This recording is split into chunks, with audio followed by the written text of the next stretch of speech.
the dried lavender sprigs in the stuffing and filled the air with a clean, astringent scent. "What would you have me do, sir?" William chased the sunlight across the covers with his hand.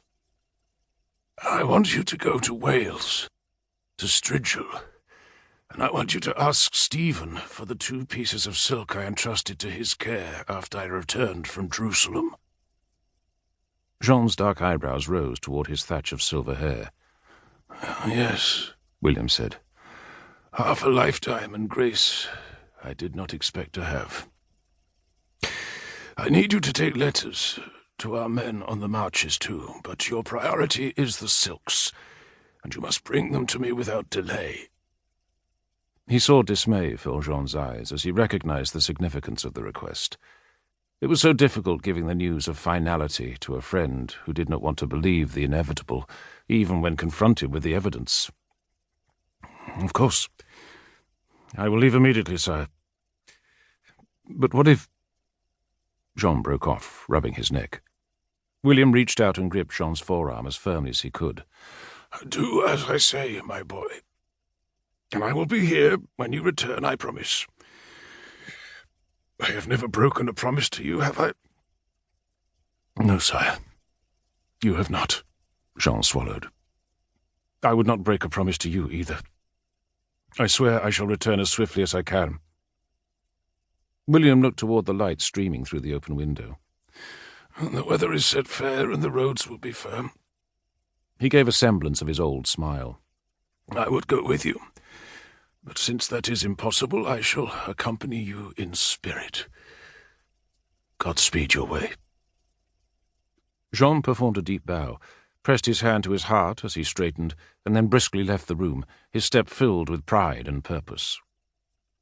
Weak and worn out, William subsided against the pillows.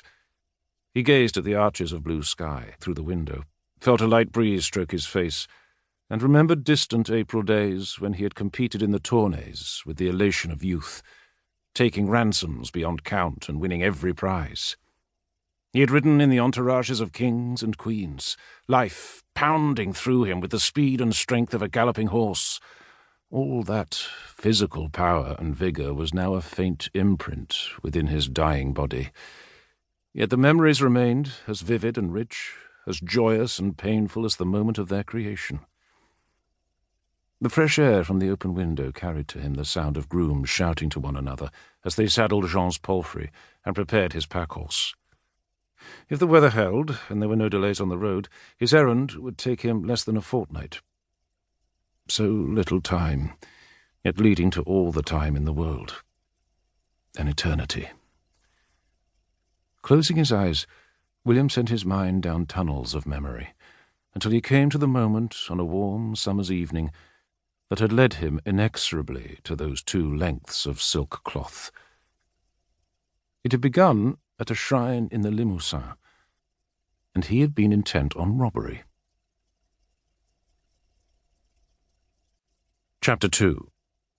Martel, the Limousin, June 1183.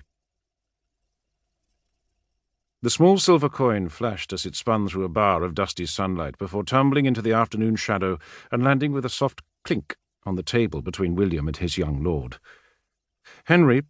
Harry to his intimates, eldest son of the King of England, gestured at the fallen coin. "There," he said, "all that stands between us and destitution." He wore his customary smile, but his blue eyes were quenched of humour. "No money to pay the troops, provide for the horses, or feed our bellies." He tossed his flat purse onto the table to emphasize the point. William said nothing. The only way out of this morass was for Harry to sue for terms with his father, with whom they were at war, something he would never do because most of this fight was about Harry not having the landed power to rule his own life and being dependent on his sire for funds. They had foraged the surrounding countryside and villages, taking tribute by various, often underhand methods of persuasion until that particular larder was bare. Having already sold and pawned their most valuable possessions, a second round of scrimping and tallying was not going to raise anywhere near the 100 marks required. Next week it would be a further 100. They were cornered and facing pressure from their own mercenaries who were demanding their wages with threats. Despite Harry's theatrical gesture with the penny, a few baubles still remained.